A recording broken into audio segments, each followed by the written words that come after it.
828m. 이것은 아랍에미레이트의 두바이에 있는 150층의 부르주 칼리파의 공식 높이입니다. 지금까지 지어진 가장 높은 건축물이자 세계에서 가장 높은 빌딩입니다. 이토록 웅장한 구조를 본 적이 없는 사람들에게는 이 세계적인 건축 걸작의 전체 규모를 가늠하는 일은 굉장히 어려운 일일지도 모릅니다. 하지만 이 건축물이 우리 능력의 한계는 아닙니다. 창문이 열리면 우주로 통하는 건물이 있다고 상상해보세요. 아마도 달이 옆 동네 쇼핑센터보다도 가까이 보일지도 모릅니다. 이번엔 좀 더 멀리 가볼까요? 10억 층의 고층 빌딩을 상상해보세요. 이런 말도 안 되는 생각을 어떻게 현실에서 이야기할 생각을 했냐고요? 잠시 후에 얘기해보죠. 그 전에 먼저 새로운 거대 건축물을 소개하고 싶군요. 머지않아 부르주 칼리파의 기록을 깰지도 모릅니다. 이것은 시미즈 메가시티 피라미드입니다. 일본인 건축가들이 열정적으로 개발 중인 240층 높이의 프로젝트죠. 디자인을 보면 많은 사랑을 받았던 흥행영화 블레이드 러너의 타이레사의 미래 본부 모습과 어딘가 닮아 있습니다. 이 건축물의 크기는 케옵스의 피라미드보다 14배는 더 클 것입니다.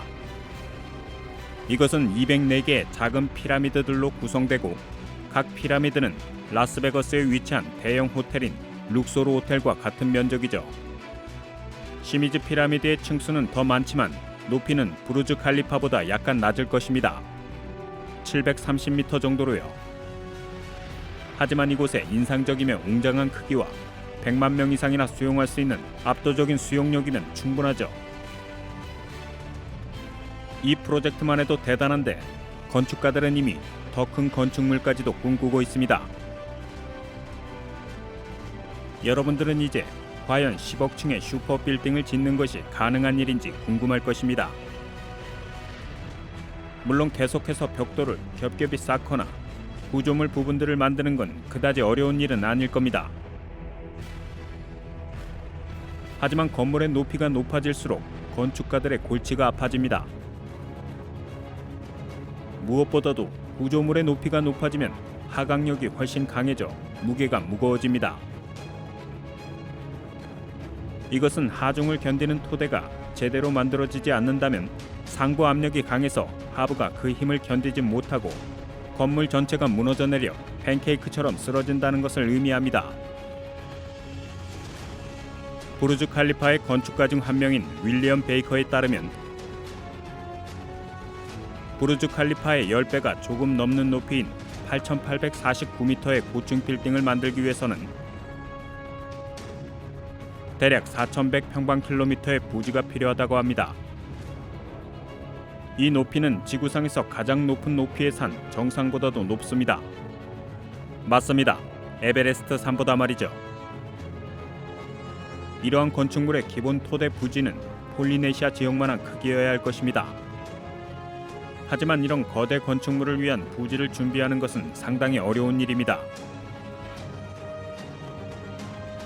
이렇게 웅장하고 복잡한 건축물을 지을 만한 부지는 수로가 얽혀 있거나 아니면 심지어 산과 협곡들까지 포함될 만큼 거대한 크기이기 때문이죠. 이런 형태의 부지 크기를 조금이라도 줄인다면 거기에 세워진 건물은 마치 카드로 만든 집처럼 접혀서 무너져 버릴 것입니다. 하지만 윌리엄 베이커는 또 다른 가능성도 이야기합니다. 크기는 작지만 강력한 코어를 중심으로 초고층 빌딩을 건설한다면 많은 기둥들을 지탱할 수 있게 되고 결국엔 초대형 빌딩을 지탱할 수 있을 것입니다. 이렇게 한다면 부지는 훨씬 더 작아져도 괜찮겠죠. 만약 누군가 페데스트 양식과 베이커의 방식을 따르면서 여전히 4,000평방킬로미터 크기의 부지에 빌딩을 짓는다면 아마도 그 건물은 59,000m의 높이가 될 수 있을 것입니다. 즉 에베레스트 산보다 6과 3분의 2배 더 높은 크기이죠. 대략 10,000층쯤 되겠네요. 한두 층 정도는 차이가 있을 수 있겠지만요. 아주 튼튼한 부지가 있다 해도 어떤 형태로든 그런 초고층 빌딩을 짓는 일은 정말이지 어려운 일입니다. 그 정도 높이라면 허리케인이 자주 말썽을 일으킬 것입니다. 허리케인은 건축물의 측면에 불어와 강력하고 치명적인 회오리 바람을 일으키겠죠. 그것은 폭풍우를 동반하여 건물의 앞뒤를 마구 흔들어 쑥대밭으로 만들어버릴 것입니다. 사실상 빌딩 전체가 파괴될 수도 있습니다. 이런 장애물들을 피하려면 고층 건물들은 보다 능률적으로 지어져야 할 것입니다. 그래야 회오리바람, 허리케인이나 토네이도 같은 재앙으로부터 피해를 덜 받을 수 있겠죠. 건물을 원형이나 타원형, 삼각형, 둥근 모서리 모양의 마름모 형태로 짓는 것이 사각 형태보다 훨씬 효과적일 것입니다. 또한 강한 내구성과 높은 메타 물질 저항력도 필요합니다. 아마도 최근에 혁신적으로 개발된 투명 알루미늄을 사용할 수도 있을 것입니다.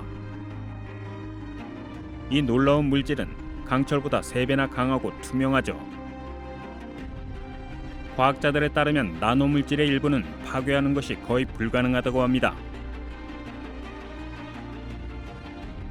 하지만 이런 대단한 물질로 슈퍼 초고층 빌딩을 지어도 끊임없이 지겹게 이어지는 엘리베이터의 문제는 여전히 골치가 아플 것입니다. 기존의 엘리베이터는 공간을 매우 많이 차지하기 때문에 이런 슈퍼 초고층 빌딩에는 엘리베이터를 지을 만한 공간이 거의 없을 것입니다. 하지만 초소형인데다가 초고속인 엘리베이터가 최근 설계되고 제작 과정에 있어서 이 문제는 해결될지도 모릅니다. 또한 날아다니는 산업용 풍선을 이용해 건물 외관을 오르내리는 방법도 거론되고 있죠. 이건 직접 봐야 믿을 수 있겠군요. 기술자들이 그런 문제들을 해결하여 만층의 건물을 만들었다고 생각해보죠. 이번엔 훨씬 더 높이 올라가 10만 층의 초대형 건물을 지으러 가봅시다. 이 건물 외벽의 꼭대기는 거의 지구와 맞닿은 우주까지 도달할 것입니다. 그러면 이 건물은 갑자기 우주 정거장, 탐사선, 해성, 소행성의 잔해들로 가득 찬 우주 쓰레기장과 마주하게 될지도 모릅니다. 나사가 추측한 바에 의하면 이곳에는 약 1억 7천만 개의 인공위성들의 크고 작은 기계 파편들이 떠돌고 있습니다. 게다가 이 파편들의 속도는 시속 5만 6천 킬로미터나 되는데 이는 칼라슈니코프 소총에서 발사되는 총알의 속도와 맞먹죠. 과학자들은 머지않아 이 파편들을 깨끗하게 제거할 수 있다고 생각합니다. 과학자들은 벌써 리무브 데브리스라 불리는 장치를 시험해 보았는데 이것은 그물이 있는 최첨단 우주 장치의 일종입니다. 이것을 시험하는 동안 우주 쓰레기들을 꽤 많이 처리할 수 있었습니다.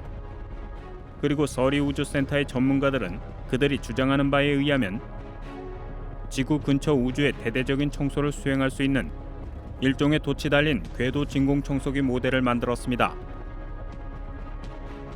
이것이 가능해진다면 이론적으로는 어쨌든 인공위성이나 떠돌이 로켓 조각들 때문에 충격받을 걱정을 할 필요 없이 거대한 초대형 빌딩들을 계속해서 지을 수 있을 것입니다.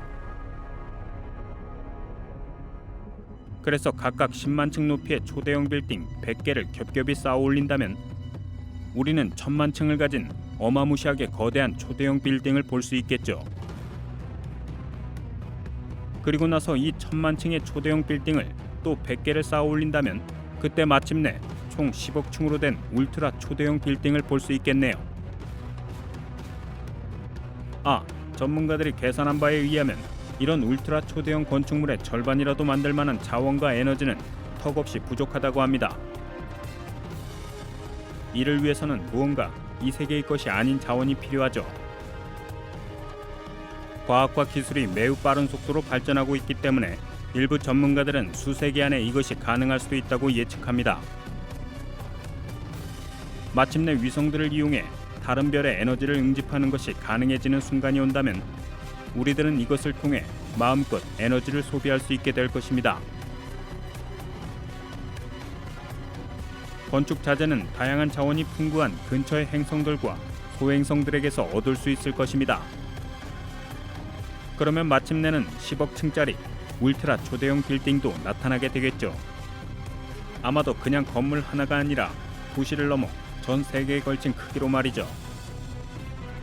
인공적으로 유동적인 보호막으로 둘러싸여 있을 수도 있고 인류가 만든 태양으로 빛을 비출지도 모릅니다. 각 구역마다 사람들은 초음속 엘리베이터를 타기도 하고 구역들 간 이동 시에는 항공기나 우주선 같은 것들을 이용할지도 모르겠네요. 하지만 초대형 건축물의 꼭대기는 달까지 닿을지도 모르기 때문에 달과 충돌하지 않으려면 아주 조심해야겠군요. 그래서 우리는 소위 보호막 같은 장비로 달과 닿지 않도록 우리의 울트라 초대형 건물을 보호해야 할 것입니다. 그리고 지구로부터 조금 멀리 떨어진 안전거리까지 위성들을 제거해야겠죠. 그래도 이 빌딩의 가장 큰 문제는 말도 안 되게 비싼 가격입니다. 아마 수백조 달러에 달하는 천문학적인 금액이 들 것 같군요. 이 정도의 돈이라면 우리는 지구의 이웃들에게 수백만 달러의 일시금을 지불하거나 수십 척의 우주선을 이용할 수도 있겠죠. 만약 누군가가 스스로 그 비용을 대야 한다면 누구도 그런 초대형 건물을 원하는 사람은 없을 것입니다. 하지만 언젠가 세계적인 재앙이나 대혼란, 전염병 때문에 모든 사람들이 같은 건물에 함께 숨어야 한다면 어떨까요? 우리의 울트라 초대형 빌딩이 인류의 안식처가 될 수 있을지 살펴볼까요? 현재 지구상에는 약 76억 명의 인구가 살고 있습니다. 계산에 따르면 평균 키와 몸무게를 가진 10명의 사람들은 1제곱평방미터에 서 있을 수 있습니다. 그래서 한 변의 길이가 28km인 정사각형, 면적이 784평방제곱킬로미터인 부지에 지구 전체의 인구를 수용할 수 있죠. 이것은 뉴욕시의 총 면적보다 약간 큰 정도입니다. 전문가들 대부분은 오늘날의 도시만한 크기의 건물이 지어질 수 있다고 확신하고 있습니다. 그러나 지구상의 모든 이들을 이런 구조물에 있게 하려면 모두가 이웃과 어깨를 나란히 하고 서 있어야 할 것입니다. 이런 상황에선 아무도 살아갈 수가 없겠죠. 우리는 통조림 속의 생선이나 우리 속의 원숭이 같은 상태로 건물에 있고 싶지는 않을 것입니다. 유엔과 유네스코의 기준에 따르면 사람들이 보통 평범한 삶을 영위하기 위해서는 최소한 30제곱평방미터의 공간이 필요하다고 합니다. 그리고 우리는 정보통신 및 공동시설과 부대시설 등을 수용할 공간도 필요할 것입니다. 현대식 초고층 빌딩 한 층에 대략 500명의 사람들이 편안하게 생활할 수 있다고 가정한다면 이러한 빌딩이 최소한 1,500만 개 층은 되어야 지구 주민들을 모두 수용할 수 있습니다. 그렇다면 층이 10억 개나 된다면 경기장, 공원, 인공호수 및 연못, 오락시설은 물론 당신이 생각할 수 있는 어떤 다양한 공간이라도 충분히 만들 수 있겠죠. 그런 상황이 온다면 필요하다면 우리의 이웃 외계인들에게까지도 공간을 조금 내어줄 수도 있겠군요. 미래의 놀라운 건물과 건축물에 대해 더 알고 싶다면 우리 비디오를 하나도 놓치지 마세요. 마우스로 좋아요를 클릭해주세요. 새로운 에피소드를 놓치지 않으시려면 알림 버튼을 꼭 눌러주세요. 앞으로도 훨씬 더 재미나고 신나는 주제들이 준비되어 있답니다. 언제라도 리들 채널에서 또 만나요.